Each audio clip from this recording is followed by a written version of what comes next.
Big boss season 6 വിന്നറാണ് നമ്മുടെ ജിൻഡോ. പക്ഷേ ജിൻഡോയുടെ കിരീടത്തിലേക്കുള്ള ആ ഒരു കുതിപ്പെന്ന് പറയുന്നത് കുറച്ച് പ്രയാസമേറിയതായിരുന്നു.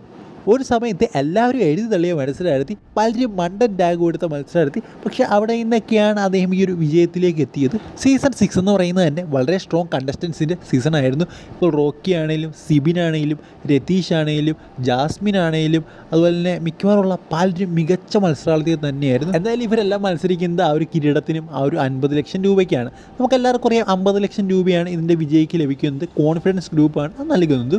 പക്ഷേ ശരിക്കും കോൺഫിഡൻസ് ഗ്രൂപ്പ് 50 ലക്ഷം രൂപ ജിൻഡോയ്ക്ക് നൽകിയോ? ഇല്ല എന്ന് തന്നെ പറയാം. അതായത് നമ്മുടെ സായി ഒരു 5 ലക്ഷം രൂപ എടുത്തുകൊണ്ട് പോയിരുന്നു. സോ അത് കഴിഞ്ഞ് എല്ലാവരും വിചാരിച്ചിരുന്നത് ഇതിന് 45 ലക്ഷം രൂപയാണ് ലഭിക്കാൻ പോകുന്നതെന്ന്. പക്ഷേ ജിൻഡോയ്ക്ക് ആ ഒരു 45 ലക്ഷം രൂപ ലഭിക്കത്തില്ല. അതാണ് 34 ലക്ഷം രൂപ മാത്രമേ ലഭിക്കത്തുള്ളൂ. അതിനുള്ള കാരണമായിട്ട് അവർ പറയുന്നത് ടാക്സ് വെട്ടിക്കുറച്ചാണെന്നാണ്.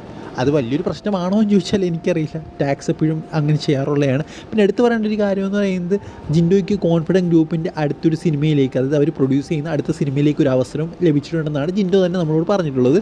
സോ ജിൻഡയെ സംബന്ധിച്ചിടത്തോളം ഫെയിം, ആവശ്യത്തിന് പൈസ, പിന്നെ അതിന് കുറേ സിനിമ ഓപ്പർച്യൂണിറ്റീസ് ലഭിക്കുന്നുണ്ട്. സോ അതിന് നല്ലൊരു സമയമായിട്ടാണ് എനിക്ക് തോന്നുന്നത്.